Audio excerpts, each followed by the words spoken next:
రావణాసురుని వరం కోరుకోమన్నాడు. రావణాసురుడు, ఓ పరమేశ్వర, నా తల్లి పూజ కొరకు కైలాసగిరి తీసుకెళ్ళాలని అనుకున్నాను.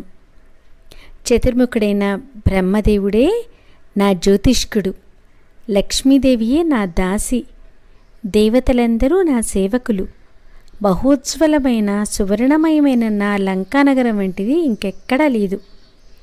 నీవు వరం ఇయ్యకుంటే నా తల్లి పూజ కొరకు కైలాసగిరిని తీసుకెళ్లే వరాన్ని అనుగ్రహించు అన్నాడు. పరమశివుడు, రావణ, నాతో సమానమైన నా ఆత్మలింగాన్ని నీకు ప్రసాదిస్తాను. దీన్ని భక్తితో 3 సంవత్సరాలు పూజిస్తే నీవు నా అంతటి వాడవుతావు అని శివునికి ప్రతిరూపమైన ఆత్మలింగాన్ని రావణాసురునికి ఇచ్చాడు.